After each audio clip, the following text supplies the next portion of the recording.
Annifrid Lyngstad, la princesse de la pop face à l'ombre du Lebensborn, l'épopée d'une résilience inimaginable.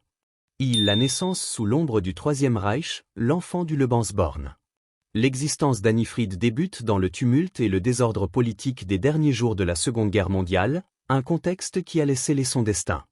Elle voit le jour le 15 novembre 1945, dans la petite et modeste ville norvégienne de Birksen, une région dont l'histoire récente était profondément marquée par l'occupation allemande.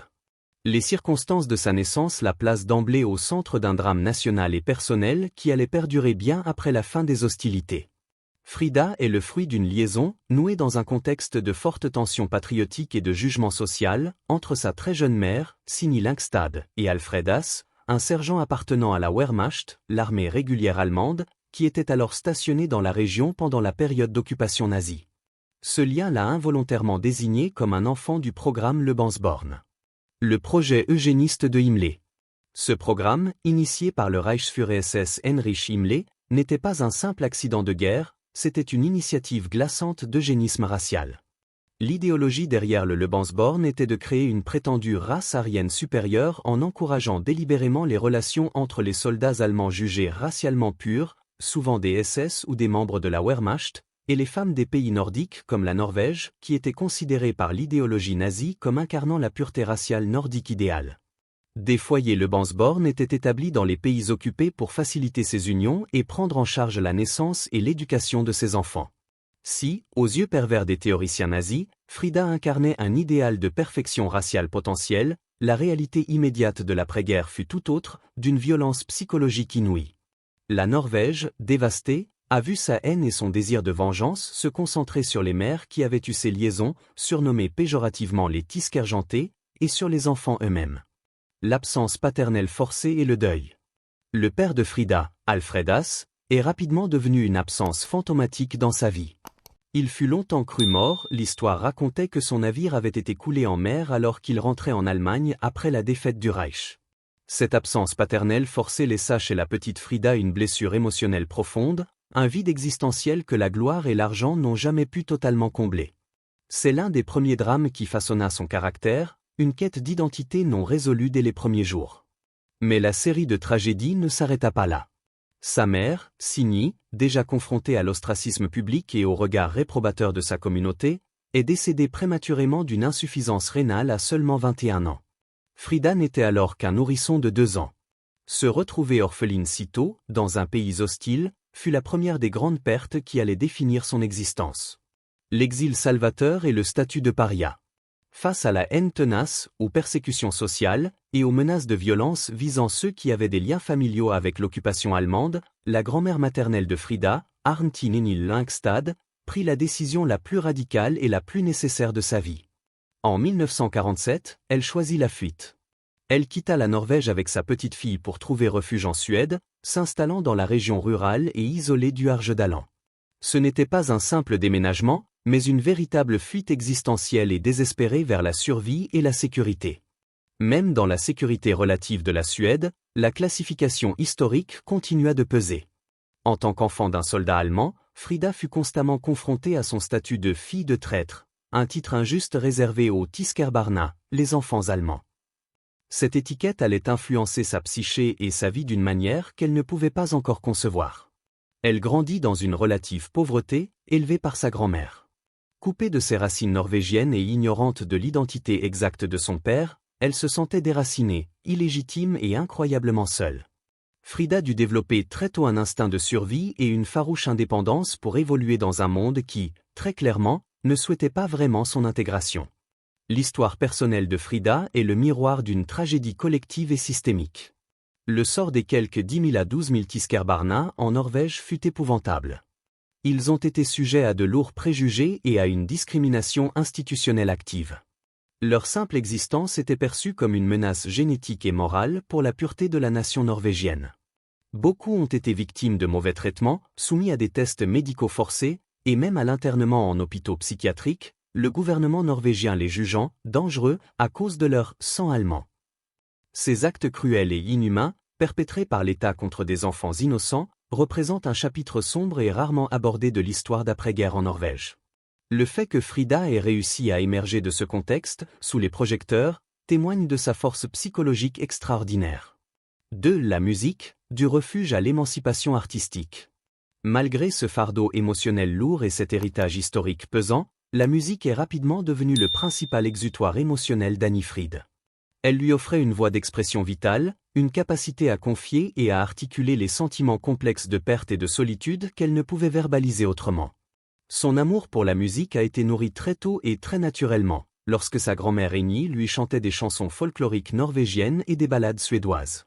Ces mélodies simples ont inconsciemment jeté les bases solides de sa future carrière et ont permis à son talent inné de s'épanouir. Le talent naturel de Lyngstad était évident. Dès l'âge de 13 ans, elle était déjà une professionnelle aguerrie, se produisant régulièrement avec l'orchestre de danse des Walek. Sa voix unique et puissante, déjà dotée d'une maturité étonnante pour son âge, captait l'attention de tous les auditoires locaux, annonçant sans équivoque sa future reconnaissance mondiale. Elle considérait la scène non seulement comme un travail, mais comme un véritable sanctuaire où son passé n'avait plus d'emprise sur elle. Le grand tournant de sa carrière, le moment qui l'a propulsée de musicienne régionale à vedette nationale, est survenu en 1967. Elle a remporté le prestigieux concours national suédois de talent New Face, Nouveau Visage, organisé par la maison de disques Emi Svenska. Elle a interprété avec brio la chanson en Ledig Dag, un jour de congé.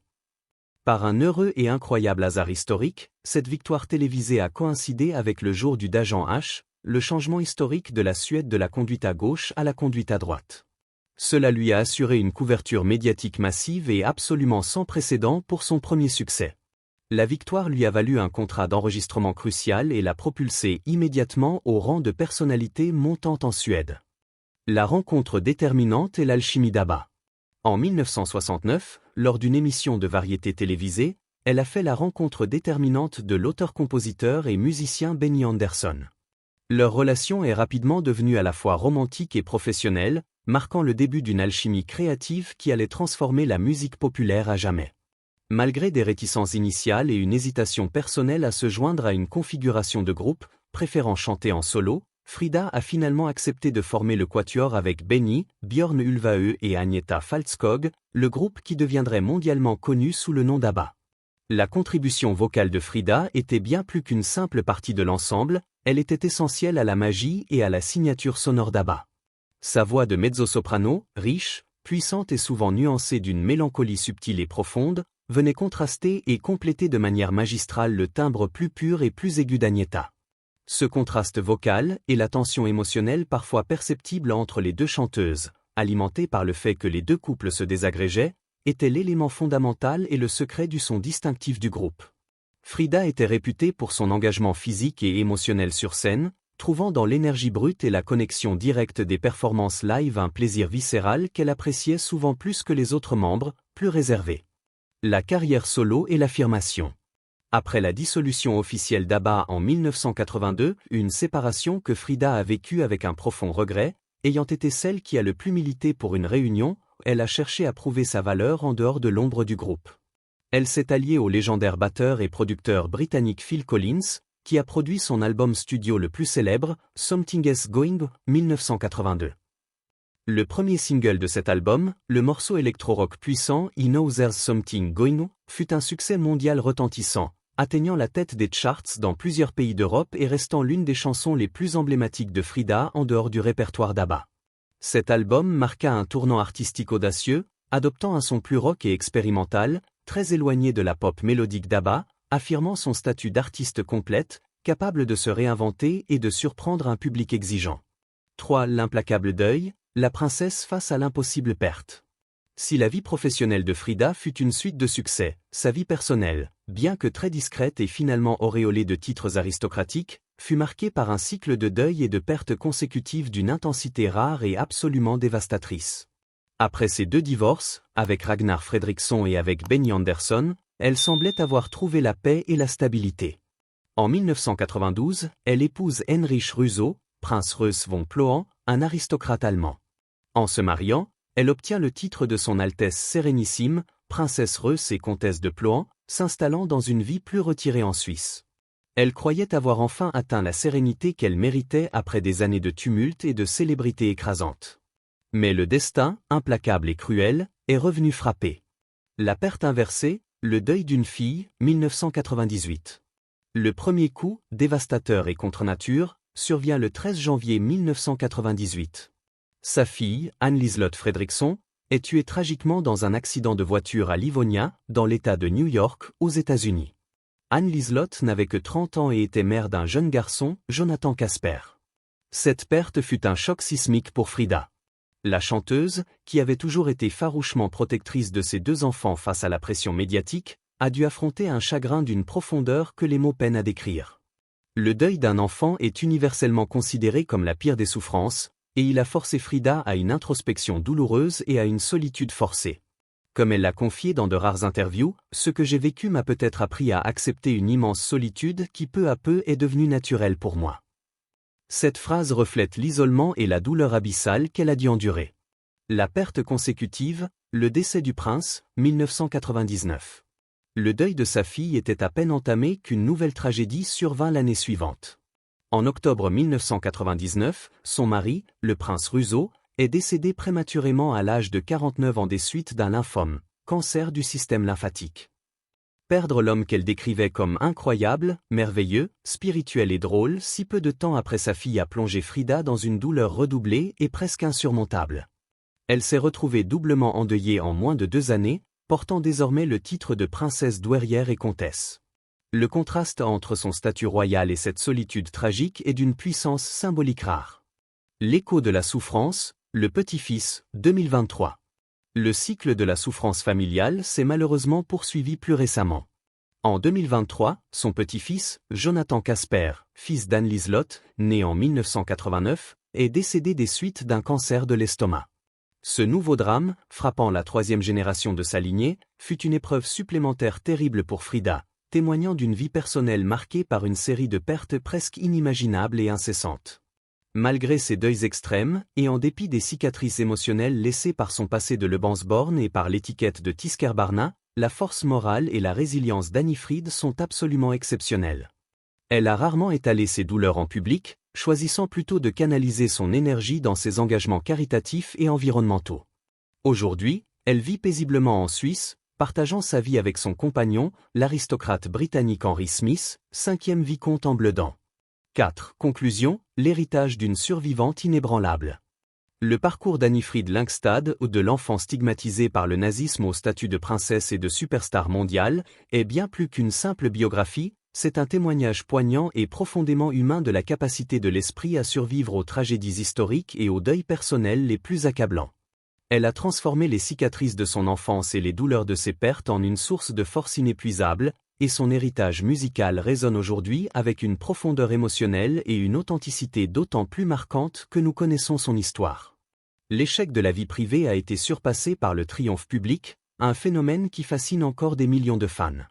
Annifrid Lyngstad reste un symbole intemporel de force, de grâce et de persévérance face à l'adversité. Son histoire illustre comment une personne peut non seulement surmonter des pertes personnelles immenses, mais aussi continuer à inspirer le monde. Cette résilience a-t-elle rendu sa musique plus touchante? Pensez-vous que les souffrances d'une Tiskerbarna se lisent entre les lignes des chansons d'Abba? Partagez vos réflexions dans les commentaires. Si cette plongée dans l'histoire de Frida vous a passionné, n'oubliez pas de vous abonner pour d'autres documentaires approfondis.